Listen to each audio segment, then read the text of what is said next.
बेटा good morning. बेटा हम 8 चैप्टर कर रहे थे बाइनोमियल थ्योरम, जिसमें हमारी 8.1 एक्सरसाइज तो कंप्लीट हो गई थी।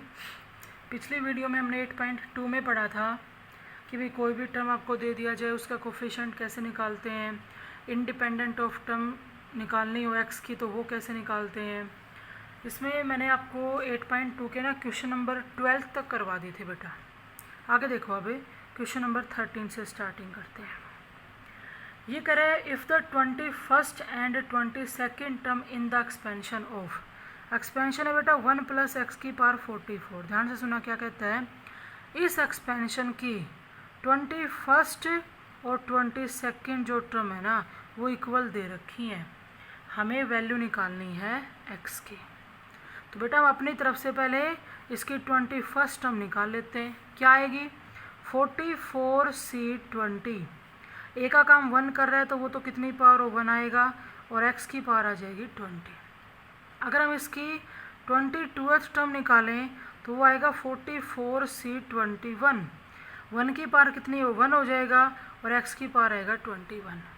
क्वेश्चन की स्टेटमेंट के अकॉर्डिंग दोनों को इक्वल रखना है, तो 44c20 x की पावर 20 बराबर 44c21 x की पावर 21। ध्यान से सुनो, x की 20 पावर कैंसिल होगी, 1 पावर रहेगी। अगर हमें यहाँ से x निकालना है तो 44c20 के डिवाइड में 44c21 चला जाएगा और इसे सोल्व करेंगे तो ये आएगा 44 फैक्टोरियल अपॉन में 20 फैक्टोरियल और ये 24 फैक्टोरियल। ये अगर हम एक्सपेंड करें तो नीचे तो आएगा 44 फैक्टोरियल, यहाँ 21 फैक्टोरियल और 44 माइनस 21 तो ये रहेगा 23 फैक्टोरियल। बेटा ये कैंसिल हो गया। देखो 21 फैक्टोरियल को मैंने एक स्टेप खोल दिया। देखो बेटा 21 इंटू में क्या आएगा 20 फैक्टोरियल। ऐसे ही नीचे 20 फैक्टोरियल तो एज इट इज़ लिख दिया। 24 को अगर एक्सपेंड करेंगे तो 24 इंटू में 23 फैक्टोरियल, जिससे ऊपर वाला 23 फैक्टोरियल कैंसिल हो जाएगा। देखो बेटा ये कैंसिल हो गया, ये कैंसिल हो गया। अगर हम 3 से कैंसिल करें तो ये 7 और ये 8। हमें x की वैल्यू ही निकालनी थी और x की वैल्यू कितनी आ जाएगी 7/8। ये था आपका क्वेश्चन नंबर 13। अब देखो बेटा 14th कहते हैं in the expansion of 1 + x की पावर 43। ध्यान से सुनो, कहता है इस एक्सपेंशन के अंदर the coefficient of 2r + 1th, 2r + 1th का जो कोफिशिएंट है ना वो बराबर है कोफिशिएंट ऑफ r + 2th के। यूँ कहता है इस एक्सपेंशन की 2r + 1th का कोफिशिएंट लो और इसी एक्सपेंशन की r + 2th का कोफिशिएंट लो और उन दोनों को क्या रख दो, बराबर रख दो। हमें किसकी वैल्यू निकालनी है r की। तो सबसे पहले तो बात आती है कि अगर हम यहाँ से 2r + 1th टर्म लिखेंगे तो बेटा वो आएगी 43c, इससे एक लेस तो इससे एक लेस हो जाएगी 2r। ए का काम कर रहा है 1 तो उसकी कितनी पावर 1 हो जाएगा, बी का काम कर रहा है x तो उसकी पावर आ जाएगी 2r। ये हमने 2r + 1th टर्म लिख ली। अगर हम यहाँ से r + 2th टर्म लिखते हैं तो 43c, इससे एक लेस r + 1 आएगा और ऐसे ही एक की जगह 1 तो वो तो बनेगा 1 और x की पावर आ जाएगी r + 1। अब ध्यान से सुनना है, यहाँ पर तो टर्म्स इक्वल थी, यहाँ बात कोफिशिएंट की हो रही है। बेटा 2r + 1th का कोफिशिएंट जो है ना वो 43c2r है। कोफिशिएंट क्या होता है, वेरिएबल की मल्टीप्लाई में आने वाली कांस्टेंट टर्म। और अगर इसके कोफिशिएंट की बात करें तो वो 43cr + 1 है। इसको एक तो हम एक्सपेंड करके फिर सोल्व कर सकते हैं, r की वैल्यू निकाल सकते हैं, वरना हमने 7 चैप्टर में 7.7 एक्सरसाइज में एक फॉर्मूला पढ़ा था बेटा, NCA अगर NC B के बराबर है तो इसके दो केस होते हैं, या तो A इक्वल होगा B के या फिर A + B इक्वल होगा N के। वो वाला फॉर्मूला लगा रहे हैं। A कितना 2r, या तो 2r बराबर है r + 1 के या 2r + r + 1 बराबर होगा 43 के। दोनों वैल्यू भी पॉसिबल हो सकती हैं, लेकिन कोई एक तो पॉसिबल ज़रूर होगी। यहाँ इस r को भेजेंगे तो r की वैल्यू क्या आ गई 1। अगर यहाँ से सोल्व करें बेटा तो 3r बराबर 42 तो r कितना आ गया 14, दोनों r आ गया 14। यहाँ पे r = 1 और r इक्वल टू 14, दोनों ही वैल्यू पॉसिबल हैं, तो दोनों हमारे क्या हो जाएंगे आंसर। इसने सिर्फ r की वैल्यू पूछी थी। नेक्स्ट देखो बेटा क्वेश्चन नंबर 15। कहते हैं show that the coefficient of the mid term of, ध्यान से सुनना, 1 प्लस एक्स की पावर 2n जो है, कहता है इस एक्सपेंशन की मिड टर्म का कोफिशिएंट जो होगा वो बराबर होना चाहिए sum of the coefficient of the two mid terms. दूसरी एक्सपेंशन है 1 प्लस एक्स की पावर 2n माइनस 1। कहते हैं इसके दो मिड टर्म आएंगे, उन दोनों के कोफिशिएंट का सम और इसकी मिड टर्म के जो कोफिशिएंट है वो दोनों क्या होने चाहिए, बराबर होने चाहिए। देखो बेटा साफ दिख रहा है, यहाँ पर जो इंडेक्स है वो इवन है। अगर इंडेक्स इवन होता है तो मिड टर्म 1 आएगी। फॉर्मूला क्या था भाई, n/2 प्लस 1th, लेकिन बेटा यहाँ पर n का काम कौन कर रहा है, 2n/2 प्लस 1th, 2 से 2 कटेगा तो n प्लस 1th जो टर्म है ना वो इस एक्सपेंशन की मिड टर्म होगी। निकाल लेते हैं। देखो n प्लस 1th जब टर्म लिखेंगे तो 2n/n, 1 की कितनी पावर, वो 1 बनेगा, x की पावर आ जाएगा n। यानी कि इस एक्सपेंशन के मिड टर्म के कोफिशिएंट की अगर बात करें तो ये पूरी तो मिड टर्म है, लेकिन कोफिशिएंट है बेटा 2n/n। वेरिएबल को छोड़ के जो कांस्टेंट टर्म होती है वो हमारी क्या होती है, कोफिशिएंट। फिर बेटा दूसरी एक्सपेंशन को देखो, जो आपका 1 प्लस एक्स की पावर 2n माइनस 1 है। यहाँ पर जो हमारा इंडेक्स है ना वो ओड है। अगर इंडेक्स ओड है तो मिड टर्म 2 आएंगी। याद करो फॉर्मूला, n प्लस 1 होता है तो 2n माइनस 1 प्लस 1/2, n की जगह 2n माइनस 1 रहेगा, और फिर n प्लस 1/2 प्लस 1th तो 2n माइनस 1 प्लस 1/2 प्लस 1। देखो बेटा अगर हम इसको सोल्व करें तो पहले तो 1 से 1 कटेगा, फिर 2 से 2, यानी कि nth और n प्लस 1th ये दोनों की दोनों इसकी मिड टर्म होगी। अगर मैं nth टर्म लिखूं तो बेटा वो आएगी 2n minus 1/n minus 1 x की पावर n माइनस 1, और अगर n प्लस 1th टर्म लिखूं तो वो आएगी 2n माइनस 1/n x की पावर n। अगर इसका कोफिशिएंट लें पहले वाले का तो वो तो 2n माइनस 1/n माइनस 1 है, वेरिएबल को छोड़ दो, और दूसरी वाले का जो कोफिशिएंट है वो 2n माइनस 1/n है। कहते हैं इसकी मिड टर्म के कोफिशिएंट का सम कर दो, इन दोनों का सम करना है। तो यहाँ पर भी बेटा एक 7th चैप्टर का जो रिजल्ट है ना वो यूज हो रहा है, ध्यान से सुनना। अगर आपको NCR प्लस में NCR प्लस 1 मिल जाए, क्या बताया था, अगर ऊपर वाली टर्म दोनों सेम है और नीचे वाली लगातार हैं तो ऊपर वाली में तो 1 ऐड कर देंगे और नीचे से ग्रेटर लेंगे। अब आप देखो यहाँ भी 2n माइनस 1, यहाँ भी 2n माइनस 1, और ये लगातार है तो ऊपर वाली टर्म में 1 ऐड करेंगे, 2n माइनस 1 में जो 1 ऐड करेंगे तो 2n आएगा, और नीचे से बड़ी लेंगे तो बड़ा n माइनस 1 तो वो आएगा n। ध्यान से सुनो, सेकंड एक्सपेंशन की मिड टर्म के कोफिशिएंट का सम 2n/n आया, और पहली एक्सपेंशन के मिड टर्म का कोफिशिएंट भी 2n/n ही था। इन दोनों को इक्वल ही दिखाना था और ये इक्वल है। नेक्स्ट देखो बेटा क्वेश्चन नंबर 16।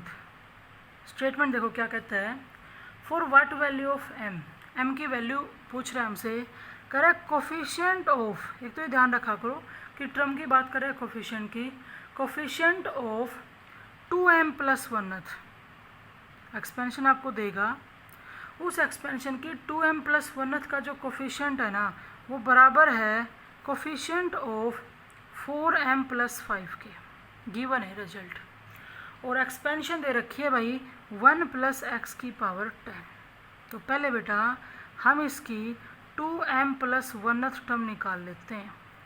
क्या आएगी देखो, 10c, इससे एक लेस 2m, और x की पावर आएगा 2m। अगर हम इसकी 4m प्लस 5 ये टर्म निकालें तो बेटा 10c 4m प्लस 4, x की पावर आएगा 4m प्लस 4। ध्यान से सुनो, क्वेश्चन में कोफिशिएंट इक्वेट करने के लिए कह रहा है, तो बेटा इसका जो कोफिशिएंट है ना वो 10c 2m है, और इसका जो कोफिशिएंट है वो 10c 4m प्लस 4 है, और यहाँ पर वही फॉर्मूला लगा दो NCA equal to N C B का, जो मैंने अभी आपको पिछले क्वेश्चन में बताया था। क्या, या तो a इक्वल होगा b के, मतलब 2m इक्वल होगा 4m प्लस 4 के, या फिर 2m plus 4m plus 4 equal होगा 10 के। इधर देखो, ये इधर लाए तो माइनस का 2m हो जाएगा इक्वल टू 4, m की value -2i, which is not possible. Negative नहीं हो सकती, क्योंकि नेगेटिव का फैक्टोरियल डिफाइन नहीं होता। यहाँ से देखो, ये बन गया बेटा 6m, 4 को उधर भेजेंगे तो 6, तो m कितना आएगा 1, यानी कि m की कौन सी वैल्यू पॉसिबल है 1। नेगेटिव वैल्यू को हमें रिजेक्ट करेंगे। फिर देखो बेटा क्वेश्चन नंबर 17, कहता था coefficient of p plus 1th, वैसा ही है सेम, p प्लस 1th का जो कोफिशिएंट है ना, वो बराबर दे रखा है coefficient of p plus 3th के, और एक्सपेंशन दे रखी है बेटा 1 प्लस एक्स की पावर 2n। देखो भाई, अगर हम p प्लस 1th टर्म लिखें तो वो आएगी 2nCp एक्स की पावर p, और अगर p प्लस 3th टर्म लिखें तो वो आएगी 2nC, इससे एक लेस p प्लस 2 और x की पावर p प्लस 2। क्वेश्चन की स्टेटमेंट के अकॉर्डिंग इन दोनों के कोफिशिएंट को क्या रख दो, इक्वल रख दो। तो बेटा इसका कोफिशिएंट है 2nCp और इसका कोफिशिएंट है 2nCp प्लस 2, और यहाँ पर भी बिल्कुल सेम वही फॉर्मूला लगा दो NCA इक्वल टू NCB का। तो या तो P इक्वल होगा P प्लस 2 के, या फिर P प्लस 2 इक्वल होगा 2n के। देखो बेटा P से P कैंसिल हुआ, 0 2 के इक्वल आया, तो ऐसा तो नहीं हो सकता, यानी कि P तो P प्लस 2 के इक्वल नहीं हो सकता। यहाँ से सोल्व करें तो 2P प्लस में 2 इक्वल टू 2n है, 2 कॉमन ले लिया तो P की वैल्यू क्या आ गई n-1। यही हमें क्या करना था, प्रूव करना था। ये था आपका क्वेश्चन नंबर 17।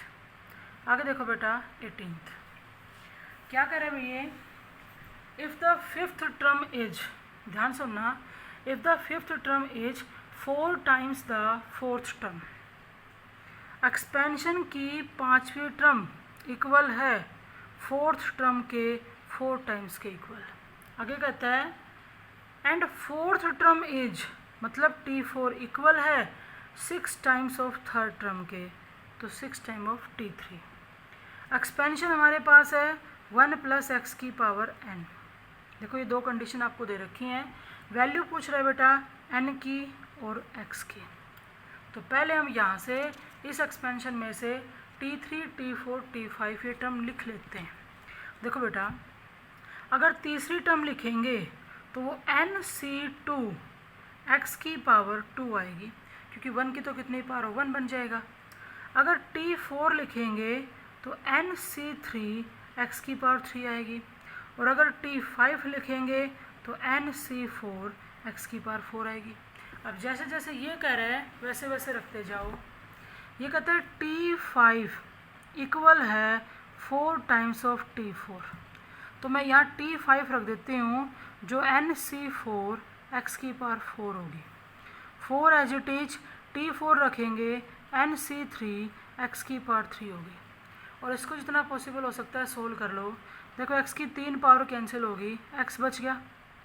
4 इंटू में NC3 के डिवाइड में NC4 को ले आए, और इसको सोल्व कर लेते हैं। ये 4 एज इट इज, ये आएगा n फैक्टोरियल, नीचे आएगा 3 फैक्टोरियल, और नीचे ही n-3 फैक्टोरियल। यहाँ नीचे तो रह जाएगा बेटा n फैक्टोरियल, ऊपर जाएगा 4 फैक्टोरियल, और ये n-4 फैक्टोरियल। देखो n फैक्टोरियल से n फैक्टोरियल कैंसिल, ये 4 तो एज इट इज, 4 फैक्टोरियल को एक स्टेप खोल लेंगे तो 4 इंटू में 3 फैक्टोरियल कैंसिल हो गया। और अगर n-3 को एक्सपेंड करेंगे ना बेटा तो n-3, अगला n-4 का फैक्टोरियल आएगा जो उससे कैंसिल हो जाएगा। तो यहाँ से x की वैल्यू 16 अपॉन में n-3 आएगी। ठीक है, इसे इक्वेशन स्टार बना के यहीं छोड़ दो। अगली बार क्या कहता है, फोर्थ टर्म बराबर है 6 टाइम्स ऑफ थर्ड के T3 के। इसको भी सोल्व कर लेते हैं। देखो बेटा NC3 x की पावर 3 ये होगी fourth term, 6 times of NC2 x की पावर 2। x की 2 पावर कैंसिल होगी, x बचेगा। 6 इंटू में NC2 के डिवाइड में NC3 को ले आए, तो ये 6 तो एज इट इज करो भाई एक्सपेंड, n फैक्टोरियल, नीचे 2 फैक्टोरियल और यहाँ n-2 फैक्टोरियल इंटू में ये लेंगे तो n फैक्टोरियल, 3 फैक्टोरियल और n-3 फैक्टोरियल। सोल्व कर दो इसको, x इक्वल टू, देखो n फैक्टोरियल से n फैक्टोरियल कैंसिल हो गया, 6 एज इट इज़, 3 फैक्टोरियल को एक स्टेप खोल लेंगे तो 2 फैक्टोरियल कैंसिल हो जाएगा और n-2 को एक स्टेप खोल लेंगे तो n-3 आएगा, यानी कि ये आएगा 18 अपॉन में n-2। इसे कह दो डबल स्टार इक्वेशन। स्टार और डबल स्टार दोनों की दोनों x के इक्वल हैं, तो दोनों आपस में इक्वल हो जाएंगी, यानी कि 16 अपॉन में n-3 बराबर हो जाएगा 18 अपॉन में n-2 के। अगर कैंसिल करें तो यहाँ आ गया 8, यहाँ आ गया 9, क्रॉस मल्टीप्लाई करें तो 8n-16 बराबर 9n-27। इसको उधर ले गए तो बेटा ये माइनस का n आएगा, इसको अगर हम इधर लेके आएंगे तो ये माइनस का 11, तो माइनस माइनस तो कैंसिल हो गया, n कितना आ गया 11। n की वैल्यू जो 11 है वो स्टार या डबल स्टार में से किसी एक में पुट कर दो। अगर स्टार इक्वेशन में रखते हैं तो वहाँ पर x 16 अपॉन में n-3 था, अगर मैं n को 11 रखूँगी तो 11-3 यानी कि 8, तो x की वैल्यू 16/8 यानी कि कितनी आ जाएगी 2, और हमें n और x की वैल्यू निकालनी थी। ये था बेटा आपका क्वेश्चन नंबर 18। नेक्स्ट देखो बेटा क्वेश्चन नंबर 19। 2 पार्ट है इसके, दोनों एक जैसे हैं। यूँ कहते हैं 3 सक्सेसिव, ध्यान रखना है सक्सेसिव मीन्स लगातार। कहते हैं 3 लगातार टर्म के कोफिशिएंट्स का रेशो दे या कोफिशिएंट्स की वैल्यू दे। देखो इसने एक्सपेंशन दे दी 1 + x की पावर n। कहते हैं 3 लगातार टर्म के कोफिशिएंट्स की जो वैल्यू है ना वो 28, 56 और 70 है। कहते हैं n की वैल्यू निकालो। अब वो जो 3 लगातार टर्म है वो आपकी मर्जी होती है, आप कौन सी लेते हो। आप ये नहीं कह सकते पहले दूसरी तीसरी छठी सातवीं आठवीं, नहीं, आपको ऐसे मानना पड़ेगा। एक आपने r ले ली, एक आपने r+1 ले ली और एक आपने r+2 ले ली, तो ये आपने 3 लगातार ले ली। कौन सी 3 है वो तो नहीं पता हमें, पर ये है लगातार। r की वैल्यू जैसे ही आएगी तो हमें पता लग जाएगा कौन सी 3 है ये। यूँ कहते हैं इन 3 लगातार टर्म का कोफिशिएंट दे दिया बेटा, तो पहले हम rth टर्म लिख लेते हैं, वो NCr-1 आएगा, x की पावर r-1। अगर मैं r+1 टर्म लिखूं तो NCr x की पावर r आएगा, और अगर r+2 टर्म लिखें तो NCr+1 x की पावर r+1 आएगा। क्वेश्चन के स्टेटमेंट में क्या कहते हैं कोफिशिएंट, बेटा इसका कोफिशिएंट NCr-1 है, दूसरी टर्म का कोफिशिएंट NCr है और तीसरी टर्म का कोफिशिएंट NCr+1 है। और हम ये कह सकते हैं कि इन तीनों टर्म के कोफिशिएंट का रेशो जो है ना वो 28:56:70 है। ऐसा ही क्वेश्चन 7 चैप्टर में भी था, 7.7 में। क्या करना है आपको, पहले 2 टर्म का रेशो लेके चलो, n और r में एक इक्वेशन आ जाएगी। अगली बार आखिरी 2 का रेशो लेके चलो, n r में दूसरी इक्वेशन आ जाएगी। उन दोनों को सोल्व करेंगे तो हमें n और r की वैल्यू मिल जाएगी। पीछे हम ऐसा ही क्वेश्चन कर चुके हैं। अब देखो बेटा क्वेश्चन नंबर 20 क्या कह रहे हैं, ध्यान से सुनना। The sum of the coefficient of the first 3 term, पहली 3 टर्म के कोफिशिएंट्स का सम दे दिया। हम यूँ कह सकते हैं भाई कोफिशिएंट ऑफ T1 प्लस में कोफिशिएंट ऑफ T2 प्लस में कोफिशिएंट ऑफ T3। अब वो यूँ नहीं कर रहा कोई भी 3 लगातार, नहीं, पहली दूसरी तीसरी टर्म की ही बात कर रहा है, और इनका जो सम है ना वो सम दे रखा है बेटा 5, 5, 9। हमसे यूँ कह रहा है क्या निकालो, m की वैल्यू निकालो। m कहाँ पे है, एक्सपेंशन में यूज हो रखा है, x - 3/x² raise to the power n। इस एक्सपेंशन में पहली 3 टर्म के कोफिशिएंट्स का सम दे रखा है। एक तो आपको m निकालना है, फिर वो टर्म पूछ रहा है x की पावर 3 को कंटेन करने वाली, तो वो तो आपने जो 6 चैप्टर पढ़ा था उसी में, 6th क्वेश्चन पढ़ा था उसी में कवर हो जाएगा। सुनो, अगर आपसे कोई यूँ कहे इसकी पहली टर्म लिखो T1, तो बेटा क्या आएगी MC0 x की पावर m आएगी। कोई आपसे यूँ कहे दूसरी टर्म लिखो T2, तो बेटा MC1 x की पावर m माइनस 1 और -3 अपॉन में एक्स स्क्वेयर उसकी पावर 1। और अगर तीसरी टर्म T3 लिखने के लिए कहें तो MC2 x की पावर m माइनस 2 और -3 बाई एक्स स्क्वेयर उसकी पावर 2। ध्यान से सुनो, T1 का जो कोफिशिएंट है ना, कोफिशिएंट वो है MC0 कांस्टेंट। T2 के कोफिशिएंट की बात करें, यहाँ गलती करते हैं, ध्यान रखना है ये वेरिएबल है, ये वेरिएबल है, लेकिन माइनस का 3 MC1 इसका कोफिशिएंट है। और T3 के कोफिशिएंट की बात करें तो -3 का स्क्वायर 9 MC2 ये कोफिशिएंट है। इसको 559 के इक्वल लेके चलेंगे और सोल्व करेंगे। बेटा MC0 1 होता है, MC1 एक्सपेंड करके देख लेना m होता है, MC2 को एक्सपेंड करेंगे तो m into m minus 1 upon में 2 आएगा और इक्वल टू 559। ये वैसे ही सोल्व कर रहे हैं जैसे NCR का फॉर्मूला लगाते थे, n फैक्टोरियल अपॉन में r फैक्टोरियल इंटू में n माइनस r का फैक्टोरियल। ठीक है, अब देखो मैंने यहाँ 2 एलसीएम ले लिया, तो ये 2 माइनस में 6m प्लस में 9 को अंदर भेजा तो 9m स्क्वेयर माइनस में 9m इक्वल टू 559। तो ये 9m स्क्वेयर माइनस का 9 और माइनस का 6 तो माइनस का 15m प्लस में 2, और ये बेटा अगर उधर जाके मल्टीप्लाई होगा ना तो ये 1118 आ जाएगा।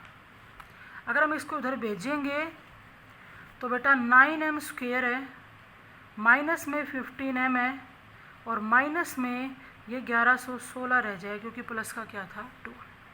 यहाँ से अगर हम 3 कॉमन लेना चाहें तो ले सकते हैं, अंदर बचेगा 3m स्क्वेयर माइनस में 5m और माइनस में यह आएगा 372 इक्वल टू 0, यानी कि m के अंदर क्वाड्रेटिक इक्वेशन आ गई 3m square minus 5m minus 372 बराबर 0। अब हम इसको क्या करेंगे, सोल्व करेंगे। बेटा इसके टुकड़े क्या हो जाएंगे, देखो 3m स्क्वेयर माइनस का 36m और प्लस का 31m माइनस 372 बराबर 0। यहाँ से कॉमन ले लो 3m, अंदर रहेगा m माइनस 12, प्लस में कॉमन आएगा 31, अंदर रहेगा m माइनस 12 बराबर 0। दो फैक्टर हो गए बेटा, एक तो m माइनस 12 और एक 3m प्लस में 31 बराबर 0। जब दोनों को बारी बारी 0 के बराबर रखेंगे तो m की एक वैल्यू तो आएगी 12 और एक आएगी -31/3। तो इस -31/3 को क्या करना पड़ेगा, रिजेक्ट, क्योंकि एक तो नेगेटिव का फैक्टोरियल डिफाइन नहीं होता और एक जो फ्रैक्शन में नंबर होता है उसका भी फैक्टोरियल डिफाइन नहीं होता। तो ये हमसे m की वैल्यू पूछ रहा था, वो वैल्यू हमने निकाल दी। उसके बाद ये यूँ भी कर रहा है कि एक्स स्क्वेयर का कोफिशिएंट बताओ, तो वो फिर वैसे ही करना है, लेट कर लेते हैं कि जो जनरल टर्म है ना r+1 उसके पास x की पावर 2 का कोफिशिएंट है, वहाँ से जनरल टर्म निकाल के x की पावर 2 के क्या कर देंगे, इक्वेट कर देंगे। फिर देखो बेटा इसका लास्ट जो क्वेश्चन है 21, सुनो क्या कहता है, कहते हैं थर्ड, फोर्थ और फिफ्थ एक्सपेंशन की तीसरी टर्म, चौथी टर्म और पांचवी टर्म, इन तीनों की वैल्यू दे रखी है, आगे बता रहा है कितनी है, और एक्सपेंशन है बेटा x प्लस a की पावर n। हम एक काम कर लेते हैं, हम अपनी तरफ से इसकी तीसरी, चौथी और पांचवी टर्म निकाल लेते हैं और जो वैल्यू दी उसने उससे इक्वेट करेंगे। लास्ट में क्या कहता है, x की, a की और n की तुम्हें क्या निकालनी है, वैल्यू। अगर हम इसकी तीसरी टर्म लिखते हैं बेटा तो NC2 x की पावर n माइनस 2 a की पावर 2 आएगी। अगर फोर्थ लिखेंगे तो NC3 x की पावर n माइनस 3 a की पावर 3 आएगी। और अगर फिफ्थ लिखेंगे तो NC4 x की पावर n माइनस 4 a की पावर 4 आएगी।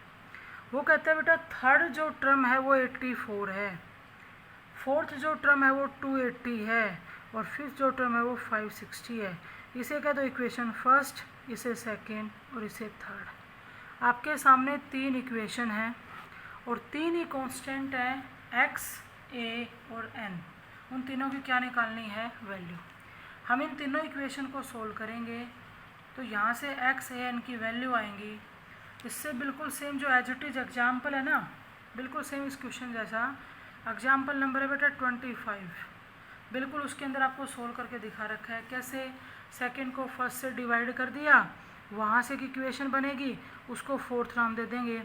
थर्ड को सेकंड से डिवाइड करेंगे, वहाँ इक्वेशन बनेगी, उसे फिफ्थ कह देंगे। फोर्थ और फिफ्थ को सोल्व करेंगे तो हमें वैल्यू मिल जाएगी एन की। वापस से इसमें फोर्थ फिफ्थ में पुट करेंगे तो ए और एक्स आ जाएगा। थोड़ी सी अगर आपको कैलकुलेशन की ज़रूरत पड़े हेल्प की तो आप एग्जाम्पल नंबर 25 बिल्कुल सेम है, सिर्फ ये वैल्यूज़ क्या हैं आपकी अलग हैं। यहाँ तीसरी चौथी पांचवी टर्म कह रहे हैं, वहाँ दूसरी तीसरी चौथी, आप पहले वो निकाल लेना, उसके बाद आप इसको अच्छे से कर सकते हो। ये थी बेटा आपकी एक्सरसाइज 8.2 और इसके साथ ही आपका 8th चैप्टर भी कंप्लीट हो गया।